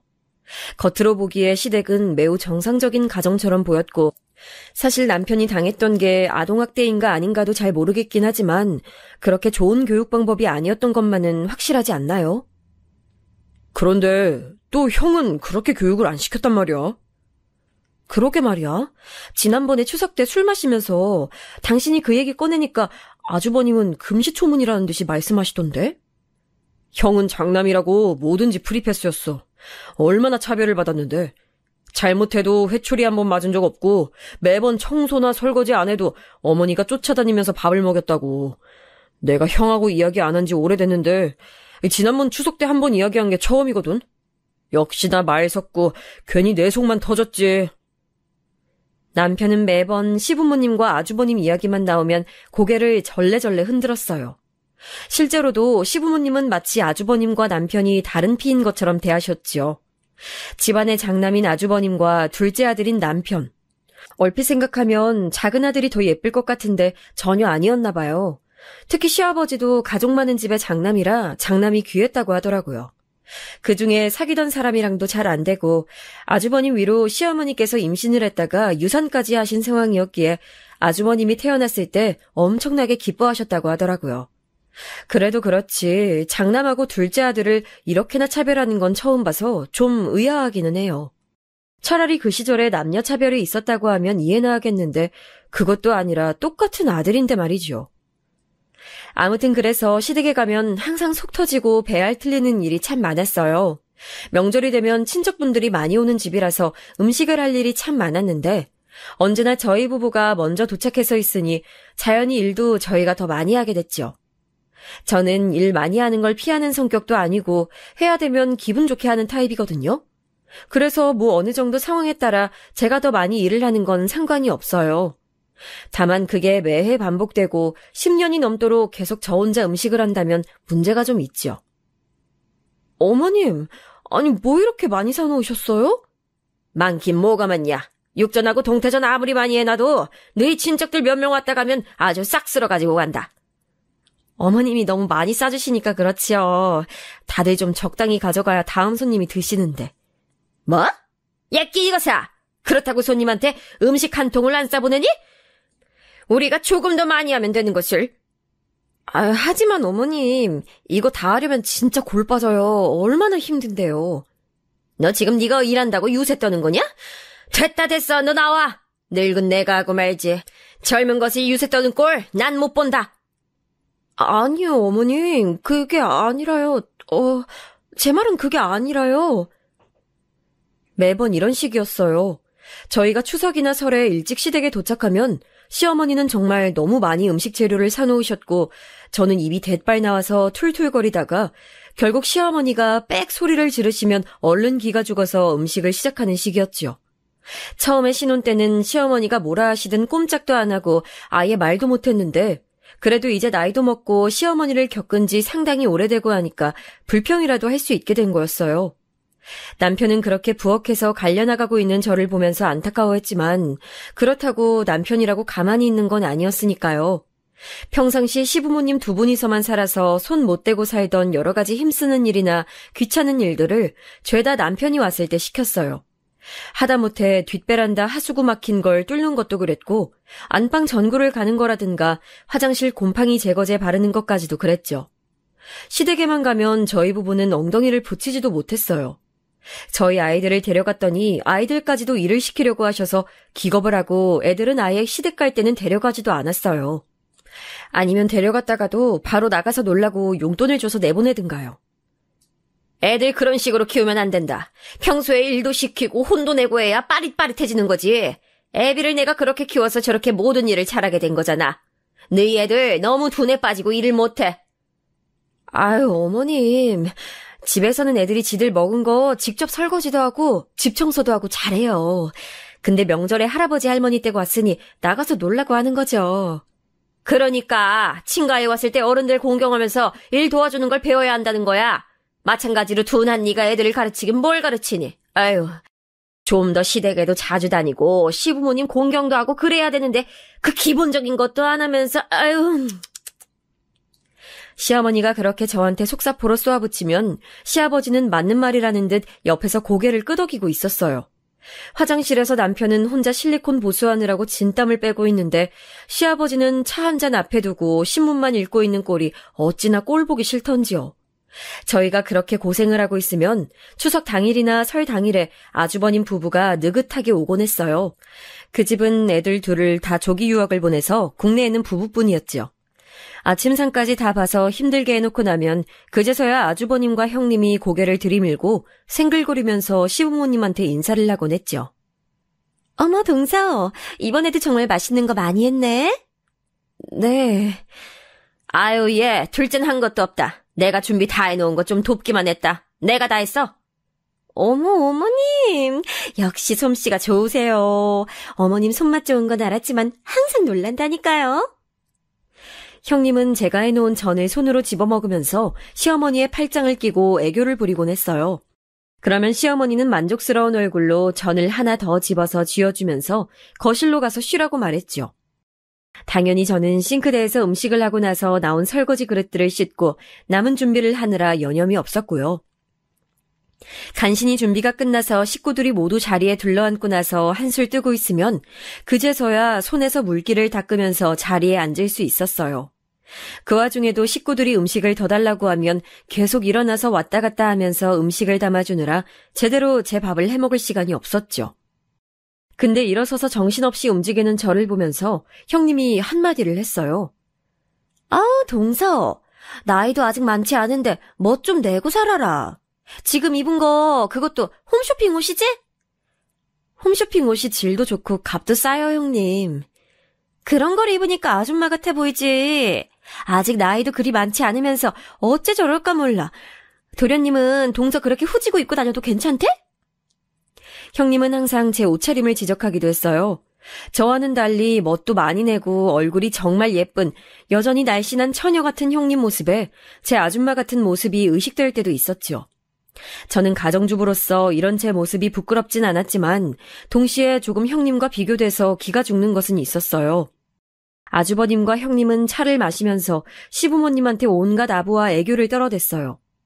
평소엔 전혀 왕래도 안 하고 뭐 하나 도와드리지도 않으면서 말로는 어찌나 립서비스를 잘하는지요. 어머님은 더 젊어지셨어요. 어쩜 그렇게 피부가 고우신지. 아유, 뭘 그런 걸. 이 나이 먹어서 피부 좋은 게 다 무슨 소용이야. 시어머니는 아닌 척하면서도 그런 애교와 아부에 기분 좋아하셨죠. 원래도 워낙 예뻐하고 아끼는 장남에 처음으로 맞은 맏며느리라 엄청나게 예뻐하셨거든요. 뭐 예뻐하실 순 있어요. 다만 시어머니와 시아버지 모두 아주버님 부부에 대한 애정 때문에 계속 재산을 나눠주셔서 문제였지요. 몇 년 전쯤이었어요. 어느 날 남편이 퇴근해서 들어오더니 안 좋은 얼굴이더라고요. 너무 표정이 안 좋아서 무슨 일 있었냐고 물었더니 남편이 마른 세수를 하더군요. 아, 정말 짜증나네. 왜 그러는데? 회사에서 무슨 일 있었어? 아니, 회사가 아니라 우리 집. 왜? 어머님하고 아버님이 또 뭐라고 하셨어? 아니, 그런 건 아닌데 그거보다 더 큰 문제야. 아버지가 또 형한테 5천만 원 주셨대. 아, 또? 지난번에도 3천인가 주셨잖아. 그전에도 1억 주셨고 또 그전에도 작은 빌라 하나 있는 거 명의 넘겨주셨지. 아주 시간 지날수록 우리가 받을 것까지 다 주실 것 같아. 남편은 답답한지 한숨을 쉬었어요. 사실 그건 저도 마찬가지였죠. 아니, 부모님이 자기 재산을 자식한테 주는 거야 좋아요. 하지만 자식이 둘 이상일 때는 적어도 둘 사이에 감정이 상하지 않을 정도로는 배려를 해주셔야 하는 거 아닐까요? 시댁에 아무런 도움도 주지 않는 아주버님 댁은 그저 장남이라는 이유 하나로 계속해서 돈을 대주고 계셨어요. 언젠가 남편이 거기에 대해서 항의를 한 적이 있었는데 시아버지와 시어머니는 정말 코웃음도 치지 않으시더라고요. 넌 회사 다니는 월급쟁이잖니? 너희 회사 작아도 튼튼하잖아. 그게 무슨 상관이에요. 아니, 이건 너무 형평성에 어긋나지 않냐는 거예요. 네 생각엔 형하고 네가 똑같이 재산 나눠받아야 한다고 생각하는 거야? 똑같이가 아니더라도 적어도 제 몫은 있어야 하잖아요. 그런데 형은 계속 너무 많이 돈을 받아가는데 저만 멍청이 되는 것 같다고요. 무슨 말을 그렇게 심하게 하니? 너희 형은 사업하잖아. 원래 사업하는 사람은 자금도 필요하고 돈이 가끔 묶여서 안 돌기도 하는 거야. 그러니까 융통을 해주는 거지. 그럼 부모가 돼서 자식한테 그 정도도 안 하겠니? 빌려주는 것도 아니고 아예 주시잖아요. 그러니까 문제죠. 결국 크게 되는 건 사업하는 사람이다. 거기다 걔들은 애들까지 공부 잘해서 조기 유학 보냈지 않아. 너희나 너희 애들이나 결국 형하고 조카 덕 볼 날이 올 게다. 어려워지면 결국 거기다 기대게 될 거야. 하지만 그래도 그렇다고 해서 어머니 아버지 재산이 죄다 빠져나가는 걸 보고만 있을 수는. 너 지금 유산 때문에 이러는 거잖아. 예끼놈, 부모가 멀쩡히 살아있는데 유산 탐을 내서 형을 시기하다니 대체 무슨 짓이야? 이렇게 남편은 도리어 혼나고 오기만 했어요. 전 너무 답답해서 가슴을 치기도 했지만 그래도 손대는 사업마다 망하는 아주버님네보다는 우리 사정이 100번 나았기 때문에 남편을 붙들고 위로했죠. 형님네는 계속 망하고 있잖아. 그렇게 돈을 받아도 여태 월세 전전하면서 못 벗어나고 있는데 우린 그래도 작은 집이라도 한 칸 마련했고. 진짜 속상하다. 어쩌겠어. 그냥 우리는 우리 노릇만 하면서 살자. 어차피 우리 인생은 여태까지 우리가 알아서 살아왔잖아. 그래, 그래도 내가 당신 만나서 여태 잘 살아왔지. 아니었으면 정말 형하고 부모님한테 돈 다 뺏기고 거지로 살았을지도 몰라. 실제로 남편의 말대로 시부모님은 남편이 젊었을 시절 회사에 들어가서 월급을 받기 시작하자마자 일정 금액을 달라고 하셨다고 해요. 그게 그냥 부모님께 드리는 용돈 정도였으면 당연히 이해할 수 있는데 아예 생활비를 달라고 하신 거였죠. 생활비도 아주 많이요. 당시 남편은 아직 젊었고 시부모님한테 어릴 때부터 계속 시달리며 뭐든지 부모님이 원하는 대로 해주는 게 당연하다고 교육받으며 커온 터라 거의 월급의 80% 이상을 그대로 부모님께 갖다 드렸다고 하더라고요. 나머지 돈으로 마치 용돈 맞는 대학생처럼 생활했다고요. 그나마 저하고 연애를 하면서 그게 좀 이상한 상황이라는 사실을 알게 됐고 자기 돈을 지키려고 애쓰기 시작했죠. 하지만 저하고 결혼하면서 트러블이 생겼죠. 결혼이 결정되어 인사를 드리러 갔을 때 시부모님은 결혼 후에도 당연하다는 듯이 합가한 후 여전히 월급의 80% 이상을 시부모님께 드리고 일도 제가 다 하면서 살아야 한다고 하셨어요. 그래야 결혼을 허락하겠다고요. 그때 제가 대놓고 대들었던 게 생각이 나네요. 아버님, 어머님, 전 그렇게 못해요. 새파랗게 젊은, 아니 어리다고 할 수 있는 20대 중반 여자애가 당돌하게 정색하고 말했으니 황당하셨을 수도 있어요. 하지만 전 여기서 물러나면 정말 평생 호구 잡히겠구나 싶어서 그 자리에서 얘기를 할 수밖에 없었어요. 전 그렇게 못해요. 결혼 허락받는 것은 절차일 뿐이지 저와 제 신랑의 의사가 확고하면 부모님이라고 해도 막으실 수 없습니다. 저희 성인입니다. 아니 넌 또 어디서 이런 애를 데려왔어? 결혼도 전부터 이렇게 시부모 말에 말대꾸를 어떻게 이렇게... 시부모님은 금방이라도 뒷목을 잡고 넘어갈 것처럼 호들갑을 떠셨어요. 하지만 그것도 아들이 편을 들어줄 때나 효과가 있는 법이죠. 남편은 이미 저와 한참이나 부모님에 대해 상의를 한 뒤였고 부모님이 금방이라도 넘어갈 것처럼 난리를 떠는 걸 보면서도 무표정했어요. 남편이 물끄러미 시어머니를 바라보니까 시어머니가 움찔하면서 시끄럽게 떠드는 걸 멈추시더라고요. 부모님이 뭐라고 하시든 결혼할 겁니다. 그럼 합가하고 네 월급 지금처럼 그냥 우리한테 주면 된다. 다른 말 할 거 없어. 다른 말 할 거 없이 제 돈은 제 거고 제 인생도 제 겁니다. 시아버지의 호통에 남편이 단호하게 딱 잘라 말했어요. 사실 남편도 그렇게 물렁한 성격만은 아닌데 그간 뭐가 옳은지를 아예 모르고 있었던 거였거든요. 시아버지와 시어머니는 난생 처음 보는 남편의 모습에 너무 놀랐는지 말을 잃은 채로 쳐다보고 계셨고 전 속으로 만족스러워했죠. 시어머니와 시아버지는 아예 저와 남편이 설득의 여지가 없다는 사실을 알자 손을 떨면서 조금 있다가 의논하자고 하셨고 저와 남편은 의논할 일 없다고 매달 용돈은 저희가 정하는 만큼 드릴 거고 저희는 결혼할 거라고 하고 나와버렸어요. 그렇게 한 결혼이었어요. 시부모님은 그때 저희가 그렇게 말한 이후로 다시는 거기에 대해서 말씀을 하지 못하셨어요.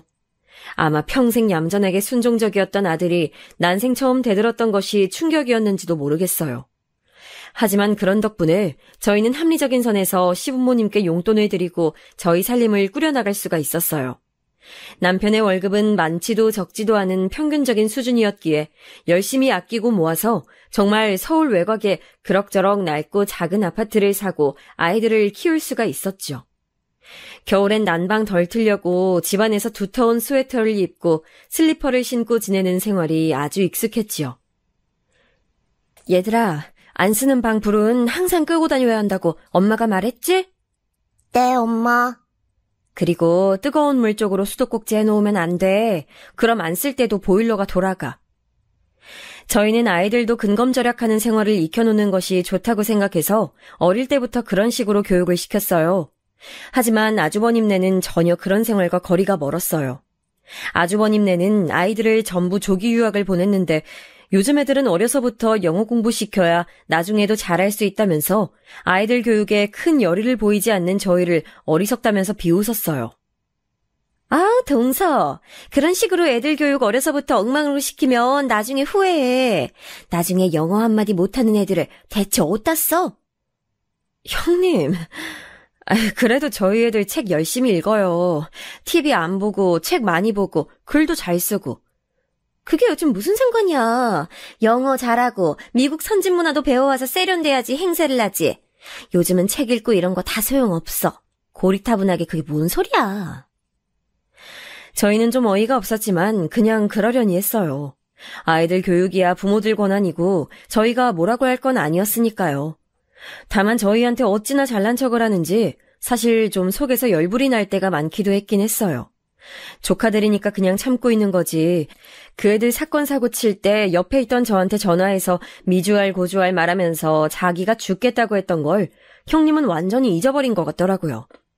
이런 시댁이니까 요즘 사람들 같으면 다시는 안 본다고 하는 사람도 있었을지 몰라요. 하지만 저희는 좀 고지식한 부부라서 그래도 우리가 사람 도리는 꼭 해야 한다는 편이었지요. 하지만 아무리 생각해도 시부모님이나 아주버님네는 남편이나 저를 완벽한 호구로 아는 것 같더라고요.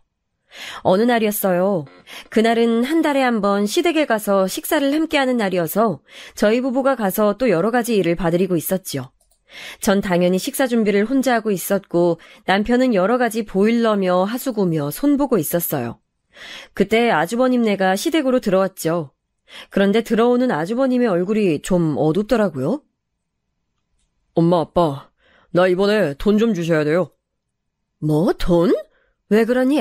또 뭐 문제 생겼니? 이번엔 문제가 좀 커요. 진짜 망하게 생겼어.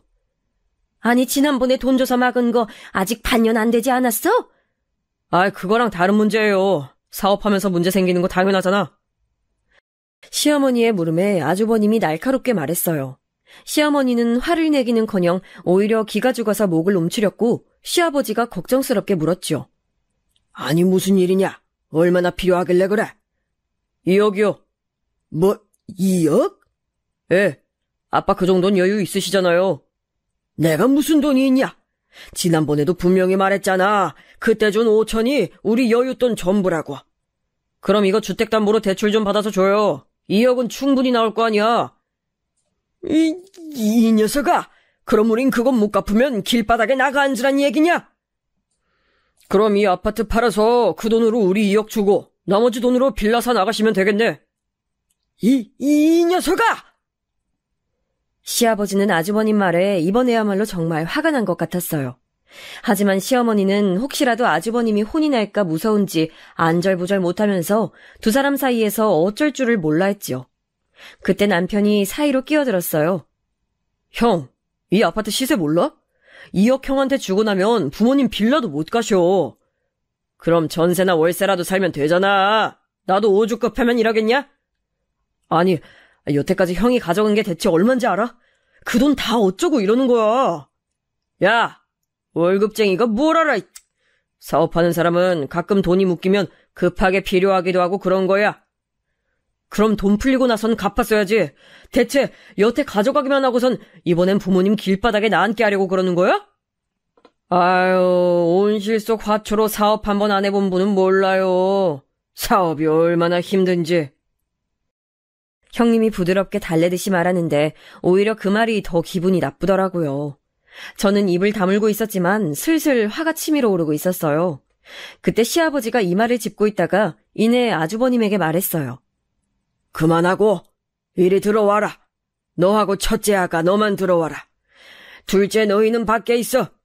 여보, 당신도 안방 들어와요. 그리고 네 사람만 함께 안방으로 사라지더군요. 너무 어이가 없어서 코웃음이 나왔어요.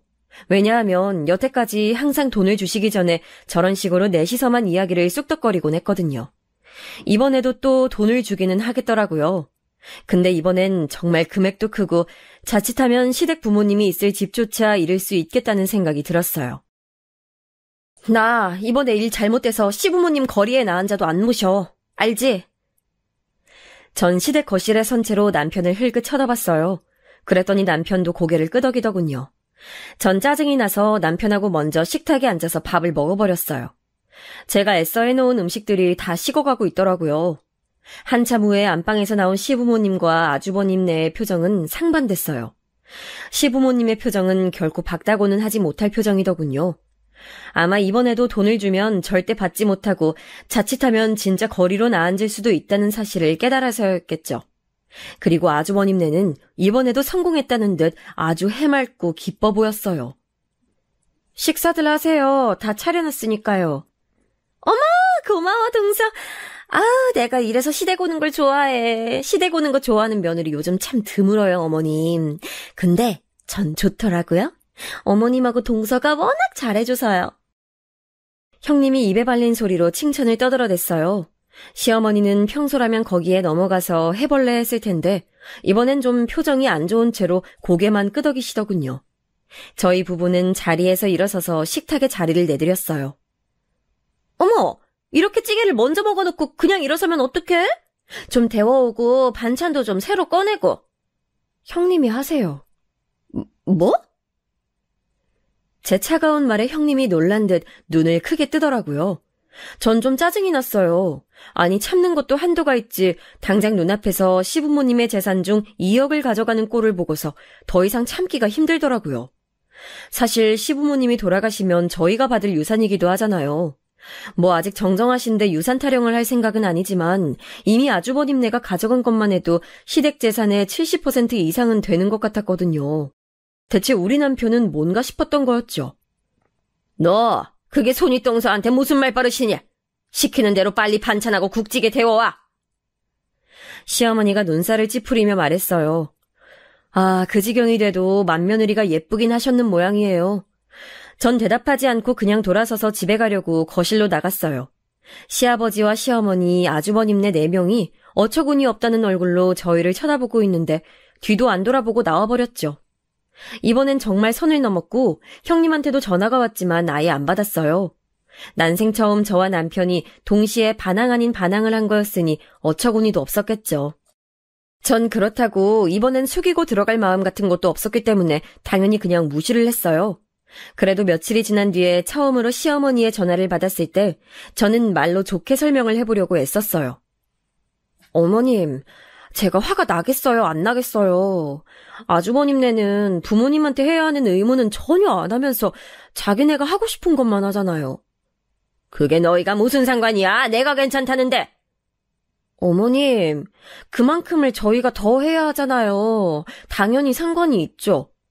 그게 그리도 억울하던? 대체 가정교육을 어떻게 받아먹었길래 이 모양이야. 여태 너가 다른 건 다 못나고 잘못해도 시부모한테 순종적인 거 하나는 괜찮다고 여겼는데. 가정교육이요? 가정교육 운운하시는데 화가 확 나더라고요. 전 그래서 시어머니가 큰 소리로 떠드는 걸 얼마 더 듣다가 그냥 전화를 끊어버렸어요. 또 전화벨이 요란하게 울렸지만 또 무시를 했어요. 남편한테 얘기를 들어보니 남편한텐 시아버지가 그렇게 전화를 내서 난리를 쳤다고 하시더라고요. 저하고는 달리 남편은 이야기를 다 듣고 끝에만 저는 이제 더 그렇게 안 합니다를 반복하면서 튕겨냈대요. 하여간 남편도 고집불통이라 한번 어긋나면 끝까지 어긋나는 성격이었죠. 한동안 시부모님의 연락이 오는 걸 무시하고 살았더니 몇 달 뒤엔 좀 뜸해지더군요. 나중에 문자가 왔는데 이젠 훨씬 차분해진 톤이었어요. 이제 다 용서할 테니 연락이라도 한번 다오. 내가 자식을 못 보고 살아야겠니? 용서는 무슨 용서. 여전히 똑같으시다는 게 느껴져서 저는 좀 웃어버렸죠. 어처구니 없는데 그렇다고 이대로 평생 시부모님을 안 보고 사는 것도 좀 안 될 말인 것 같더라고요. 전 좋지만 남편은 또 무슨 죄겠어요. 평생 부모님을 못 보고 산다니요. 제가 그렇게 말했더니 남편도 고민스러운 얼굴이었어요. 나도 안 뵙는 게 속이 편하긴 한데 그래도 사람 도리가 있는데 그치? 그러게 말이야. 벌써 안 찾아간 지가 반년이 넘었더라고요. 괜찮을까 모르겠어. 저와 남편은 한숨을 쉬었어요. 다른 것도 아니고 너무 차별만 하지 말아달라는 건데 시부모님이 저렇게 꽉 막히셨으니 도무지 어쩔 도리가 없더라고요. 그렇게 시부모님을 다시 찾아뵈어야 하나 결정을 하지 못한 채로 몇 달이 또 지나버렸고 거의 1년이 되어가던 중에 남편이 문자 하나를 받았어요. 전화 좀 다오. 너희 어머니 건강이 안 좋단다. 시아버지의 문자였죠. 남편이 놀라서 전화를 했더니 시아버지가 그러셨대요. 너희 엄마 병원에 갔더니 심장질환이 있다고 한다. 척추 쪽도 안 좋다고 하고 지금은 숨을 쉬기가 힘든 상태야. 너희가 좀 간병을 해줘야겠다. 아니, 숨을 쉬기가 힘든 상태라고요? 그래. 그렇게 심한 건 아니지만 간헐적으로 호흡곤란이 오고 있어. 난 그래도 지금도 일을 나가니까 평소에 붙어 있을 수가 없어. 일을 나가신다고요? 아버지가요? 그래, 그렇게 됐다. 아니, 무슨 일을요? 왜 나갔어요? 그냥 소일거리 하면서 사시면 될 텐데. 그냥 심심해서 나가고 있다. 자세한 건 묻지 마라. 남편은 말문이 막혀서 생각해보겠다고 말하고서 전화를 끊었다고 하더라고요. 남편이 집에 돌아와서 이런저런 얘기들을 해주는데 저도 머릿속이 복잡해졌어요. 그래도 우리가 사람돌이는 해야 하는데 말이야. 그래, 자식으로서 과연 편찮으신 어머니를 그냥 둬도 괜찮을지 모르겠어. 그간 당한 걸 생각하면 진짜 복장은 터지지만 어떻게 해야 하지? 여보, 한 번만 더 봐드리자. 남편이 부탁하듯이 저한테 말했고 저도 망설이다가 그냥 고개를 끄덕였어요. 사실 편찮으신 양반을 그냥 두고 간병 안 한 채로 있다고 해도 몸은 편해도 마음이 불편할 것 같았거든요. 그래서 저희는 그 주 주말에 시댁으로 갔어요. 몸이 많이 아프시다고 하니 몸에 좋은 것들을 좀 사가지고 먹을 것이랑 같이 가지고 갔죠. 어머님은 침대에 누워 계셨고 시아버지는 일을 나간다면서 곧 나가버리셨어요. 어머님, 일어나서 식사 좀 하세요. 몸이 튼튼해야 병도 이겨내죠. 아유, 죽겠다. 정말 죽겠어. 머리가 아파 죽겠다. 숨도 못 쉬겠어. 많이 나쁘세요? 병원 가실래요? 됐다.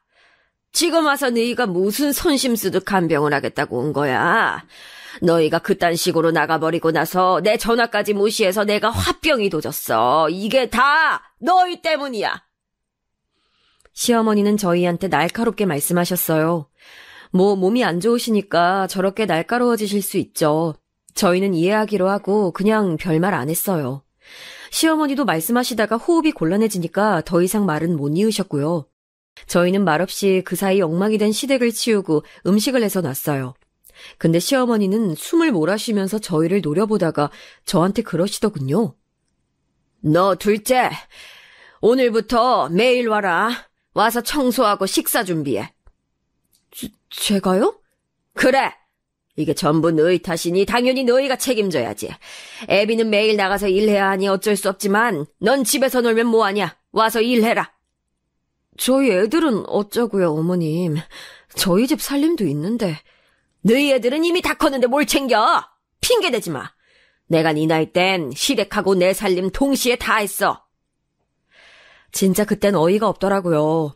아픈 분이니까 더 이상 말은 하지 말자 싶어서 애써 참고 문을 닫고 나왔는데 남편도 그 말을 다 들었는지 우라통이 터지는 얼굴로 거실에 앉아 있었어요. 남편은 대충 집안을 치우고서 곧장 다시 저를 데리고 집으로 돌아갔죠. 돌아가는 차 안에서 남편은 이상하다는 듯이 고개를 저었어요. 집이 너무 정리가 안 돼 있던데. 꼭 돌보는 사람 없는 것 같지 말이야. 우리 아버지 성격 때문이라도 그냥 두진 않으셨을 텐데. 그러게. 찬장에 식기들도 손 안 댄 지 오래되신 것 같았어. 좀 이상해. 아버지는 또 어머니 아프신데 왜 매일 나가는 일을 하신다는 거지? 혹시 여보, 아주버님네가 또 돈 요구한 거 아니야? 남편은 아무리 그래도 그럴 리가 있겠냐는 듯한 얼굴이 됐어요. 하지만 전 어쩐지 그게 맞는 것 같았죠. 생각해봐. 지난번에 2억 가져갔잖아. 그게 반년도 더 된 일이야. 그럼 또 돈 요구할 때가 되긴 됐단 말이야. 그거랑 아버지랑 무슨 상관인데? 이제 생활비로 쓰시던 목돈까지 다 주셔서 더 생활비로 쓸 돈도 없으신 거 아니야? 그러니까 일 나가시는 거고. 그럴지도 모르겠다. 남편하고 저는 그제야 일이 진행되는 상황을 알겠더라고요. 어처구니 없었는데 그래도 마지막 남은 양심과 마지막 남은 연민을 끌어모아서 시어머니 간병을 하기로 결정했어요. 남편은 저한테 면목 없다는 듯이 말하곤 했죠. 당신한테 항상 미안해. 에휴, 당신 아니었으면 내가 저 두 분 뵙지도 않았어. 당신이니까 내가 참고 산다 정말. 저희는 대충 상황은 짐작이 갔지만 그래도 남편의 부모님이신지라 간병을 그만두겠다는 말을 할 수가 없겠더라고요. 하지만 이게 저희의 마지막 인내심이었죠.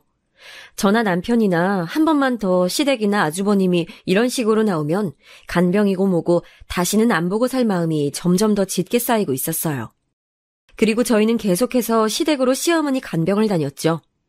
그렇다고 해서 아무 일 없었던 것처럼 그 이전처럼 똑같이 순종적으로 굴진 않았어요. 시어머니가 요구하는 것들의 절반 정도는 안 해드렸던 것 같아요. 그럴 때마다 시어머니는 거의 발작적으로 화를 냈지만 제가 신경 쓰지 않으니 뭐 하실 수 있는 게 당연히 없었죠. 그래도 아마 시어머니는 저와 남편이 간병을 해줬기에 저희가 시부모님 말을 듣고 있는 거라고 생각하셨던 것 같아요. 물론 그 와중에 아주버님이나 형님은 단 한 번도 다녀가지 않으셨어요. 전 사실 기대도 없었기 때문에 놀라지 않았어요. 돈만 요구하는 파렴치한 사람들이 설마 병난 시어머니를 모실 리가 없었던 거였죠. 그런데 그러던 어느 날 시댁에서 시어머니 시중을 들고 있는데 벨이 울려서 나가보니 아주버님과 형님이 서 있었어요. 두 사람 손에 과일 바구니가 들려있는 걸 보고 전 이 사람들의 뜻을 눈치챘죠. 그때는 시아버지도 집에 계시는 저녁 시간이었는데 아주버님과 형님이 온 걸 보자 굳은 얼굴을 하고 나오셨어요. 네 어머니한테 전화로 얘기한 거 나도 들었다. 일단 안방으로 들어오너라. 아, 또다시 그 패턴이었어요. 그렇게 당하셨으면 전 당연히 문전박대해서 내쫓을 줄 알았는데 말이에요. 그때 시댁엔 남편이 없고 저 혼자 있었는데 어떻게 해야 할지 모르겠더라고요. 아주버님과 형님은 저한테 인사를 하는 둥 마는 둥 하면서 들어가 버렸어요. 아, 형님이 지나치면서 한마디 비웃듯이 하긴 했네요. 고생하네 동서? 효심이 지극해서 동네 사람들이 칭찬하겠어 아주.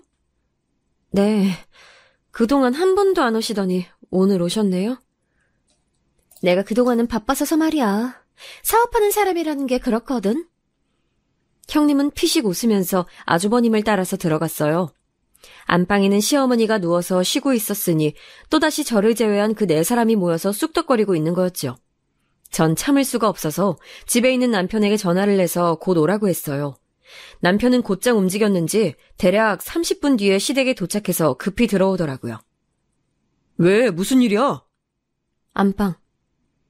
제가 턱으로 안방을 가리키자 현관에 있는 신발 숫자와 맞춰본 남편은 얼굴이 일그러졌어요. 사실 남편 입장에서도 얼마나 화가 나겠어요. 마누라 입장까지 생각해서 열심히 비위 맞춰서 어머니 간병까지 책임지고 있는데 이제 정말 마지막 남은 집까지 털어서 형한테 죄다 주려고 하니 말이에요. 바로 그때 안방 문이 열리고 시부모님과 아주버님 내외가 나왔어요. 아주버님 내는 허리를 굽실굽실하면서 연신 인사를 하더라고요. 감사합니다, 아버지. 꼭 한 달 안에 좀 넣어주세요. 이 녀석아, 집이 팔려야 넣어주지 우리더러 어쩌라는 거냐. 하지만 제가 정말 한 달 안에 돈이 들어오지 않으면 곤란해지거든요. 한참 말씀드렸잖아요. 이해 못하셨어요? 내가 정말 가진 거 다 털어서 넣어주는 거다. 우리 사는 집까지 말이야. 그때 형님이 비웃음을 걸친 채로 저를 쳐다보더라고요. 하지만 아버님, 걱정 안 하셔도 되잖아요. 효심 깊은 둘째 아들하고 며느리가 있으신데 말이에요. 너무 어처구니가 없어서 순간 말이 안 나오더라고요. 아주버님과 형님은 저희 눈치를 쓱 보더니 저희 얼굴이 불그락 푸르락하니 재빨리 인사하고서 도망가듯이 나가버렸어요. 그러더니 시어머니가 갑자기 저희를 안방으로 들어오라고 하시더라고요. 시아버지는 속이 답답하다면서 담배라도 피겠다고 나가버리셨어요. 아마도 면목 없는 자리를 피하기 위해서가 아니었을까 생각해요. 그리고 시어머니는 안방에 앉아서 저희를 바라보셨어요. 너희 우리하고 합가해야겠다. 네? 전 정말 귀를 의심했어요. 전 그래도 시어머니가 저희한테 어떤 상황인지 설명하려고 부르신 줄 알았어요. 그런데 시어머니는 아무런 이야기 없이 저희한테 일방적으로 통보하고 있었어요. 내가 아프니 너도 간병하러 오가기 힘들지? 집을 합쳐서 사는 게 도리다. 긴 말할 거 없이 당장 한 달 안에 옮길 거니까 그렇게 알고 안방 비워둬. 순간 기가 막히고 코가 막히더라고요. 그리고 순식간에 상황 파악이 됐어요. 아주버님은 또 사업이 어쩌니 저쩌니 하면서 돈을 달라고 한 거였겠죠. 이미 이 아파트를 담보로 해서 내준 돈도 다 날려먹고 말이에요. 그런데 더는 그냥 줄 돈이 없으니 아파트를 팔아서 아주버님에게 주고 부모님 두 분은 저희 집으로 들어오겠다 이 말이었어요. 전 너무 기가 막혀서 코웃음이 나오더군요. 어머님, 아주버님이 또 돈 가져가신대요? 또 달라고 하시던가요? 제가 처음으로 아주버님 돈에 대해서 말한 거였죠. 시어머니는 그 말을 듣고 안색이 시뻘겋게 변하더니 꽥 소리를 지르셨어요. 그래! 장남이 집안 일으키려고 사업하는데 부모 된 사람이 그 정도도 못 해주겠니? 며느리인 너는 그런 문제에 입대는 거 아니야. 어디서 버릇없이. 아니, 이젠 재산 나눠주시는 거에 대해 뭐라고 할 때가 아니네요. 이제 다 날려먹고 저희 집에 들어와서 사시겠다고요? 들어와서 그 다음은 뭔데요? 우리 집 담보로 잡혀서라도 아주버님네 주자고 하시게요? 버릇없는 것이. 그래, 네 남편이 동생이니까 형 하는 일에 돈 좀 대주는 것이 도리야. 여태까지 도리도 안 하는 걸 모른 척 해줬더니 이제 이런 소리를 내? 네, 참. 그래서 합가해서 우리 집 안방에 들어누우시겠다고요? 그래. 이미 결정된 일이니까 쓸데없는 소리 하지 말고 집 치워둬라. 당장 한 달 안으로 집 비우고 너희 집으로 들어갈 거니까. 그리고 우리 사는 동안 너희 애들 조용히 시켜. 어차피 애들 성인 되면 다 독립시킬 거 아니야. 20살 애들이 뭘 한다고 독립을 시켜요. 어차피 공부도 잘하는 애들이라 서울에 있는 대학 갈 거고 그러면 집에서 다녀야죠. 아무튼 우리 모시고 사는 동안 불편함 없게 해라. 왜요? 월에 한 500 들고 오시게요? 뭐야? 월 500 정도 주시지 않는 이상은 저 못 모신다는 말이에요. 500도 진짜 너무 헐값이네. 그래도 그게 최대한일 것 같으니 이 정도로 해드릴게요. 그 말을 들은 시어머니는 몸을 부들부들 떨면서 저를 노려봤어요. 하지만 전 그게 제 진심이었고 사실 월 500을 준다고 해도 시부모님과는 같이 못 사는 게 맞았으니 물러서지 않고 노려봤죠. 근데 시어머니는 갑자기 눈을 피하더니 울먹이기 시작했어요. 아유, 서럽구나, 서러워. 세상에. 나이 먹어서 몸 아픈 것도 서러운데 이제 자식 며느리가 박대까지 하고, 아유. 돈 없으니 부모 대접도 못 받는 게 이게 정말 맞는 거냐? 너희가 어쩜 이렇게 매정하고 부모를 내칠 수가 있니? 시어머니가 서럽게 우는데 정말 너무 가증스럽고 너무 어처구니가 없더라고요. 아니, 그 오랜 시간 저희가 그렇게 애써서 노력한 건 싹 다 무시를 해놓고서 저희한테 얹혀가려고 합가를 하려고 하더니 그거 거절했다고 완전히 개망나니 자식 취급이라뇨. 남편 역시 정말 말로 할 수 없는 얼굴을 난 채로 시어머니를 보고 있더라고요. 사실 남편의 심정이 가장 복잡했겠죠. 잘하면서도 계속 차별을 받아온 당사자이기도 하고 그럼에도 계속 부모님께 사람된 도리는 하고 살려고 노력했던 사람이기도 했으니까요. 전 남편이 너무 안쓰러워서 가슴이 아팠어요. 시어머니는 저보단 그래도 남편한테 기댈 수 있다고 생각했는지 남편을 보면서 울더군요. 얘 둘째야, 내가 널 어떻게 키웠는지 알긴 아니? 네가 나한테 이러면 안 되는 거야. 내가 어떻게 널 키웠는데. 정말 내 이 두 손으로 네 기저귀 갈고 너 밥해기 먹이면서 키웠는데 이 어미가 늙었다고 이렇게. 합가 원하신다고요, 그래서? 그래. 자식이 부모 모시고 사는 게 뭐가 문제야. 당연히 해야 할 일 아니었니? 왜 형이 안 모시고요? 꼭 장남이 부모를 모셔야 한다는 법이 어디 있니? 요즘 세상에 그런 건 없어. 지금 너희가 가장 상황이 좋으니까 같이 살자는 것뿐이야. 남편은 그 말에 헛웃음을 흘렸어요. 그러더니 차가운 얼굴이 돼서 시어머니를 노려보더라고요. 제발 우리 가족끼리 잘 살게 저희 좀 내버려 두세요. 정말 다시는 안 뵙고 싶네요. 뭐라고? 시어머니는 그동안 순종적이던 남편이 하는 말에 충격을 받은 듯 얼굴이 실룩거렸어요. 다시는 안 뵐 수 있게 어딘가 저 멀리로 꺼져주시라는 말씀이에요. 이 아파트 팔아서 형한테 줘서 어머니 아버지가 길거리에 나앉든 말든 저하고는 아무런 상관없는 일이니까요. 그걸 저한테 책임지라고 하지 마세요. 전 이제 할 만큼 했으니까. 남편은 저보다도 더 매몰찬 말투로 말하고 자리에서 일어섰어요. 시어머니는 너무 당황스러운지 남편의 바지가랑이를 붙들려고 했지만 남편은 몸을 피해버리고서는 저의 손을 잡고 곧장 시댁을 나와버렸어요. 저희는 집으로 와서 한참이나 둘이 속풀이를 했어요. 술을 사다가 까고 치킨을 배달시켜서는 둘이 그간 시부모님의 행동에 대해 미친 듯이 깠죠. 남편은 이제 완벽하게 정이 떨어져 버려서 더 이상은 부모님을 보지 않겠다고 말했어요. 전 그렇게 도리를 챙기던 남편이 저렇게 될 때까지 얼마나 많은 고민이 있었을까 안쓰러웠지만 우리 가정을 지키려고 하는 남편의 의지가 느껴져서 더욱이나 고맙기도 했죠. 그 후로 당연히 시부모님한테서 전화가 엄청나게 왔어요. 그건 예상하고 있었기 때문에 저희는 연락처를 차단했는데 어느 날은 집 앞에까지 찾아와 계시더라고요. 저희는 얼굴을 보고도 들어오지 마시라고, 들어오시면 주거침입죄로 경찰을 부르겠다고 경고했고, 저희의 태도가 완강한 것을 보고 시아버지와 시어머니는 충격을 받고 돌아가셨어요. 그러니 당연히 갈 곳이 없어진 시부모님 역시 아파트 파는 것을 다시 한번 망설이게 됐던 거죠. 한 달 안에 아파트를 파는 것도 완전히 급매로 내놔야 어떻게 될지 말지 모르는 건데 망설이는 사이에 한 달은 훌쩍 지나가 버렸어요. 그 후에 역시나 아주버님한테 전화가 와서 소리를 지르더라고요. 너희들 때문에 내가 빚을 못 갚았잖아, 이 빌어먹을 것들아! 아, 그러셨구나. 끊을게요. 저는 더 이상 들을 가치도 없는 것 같아서 전화를 끊어버렸어요. 아마도 시부모님은 아파트를 파는데 실패했고 아주버님은 급한 빚을 갚지 못해 난리가 난 모양이었죠. 그래서 오랫동안 시달리던 시댁 시집살이에서 벗어났으니 저야 좋은 일이었어요. 다만 부모님을 평생 안 보겠다고 결정한 남편은 좀 안쓰러웠지만요.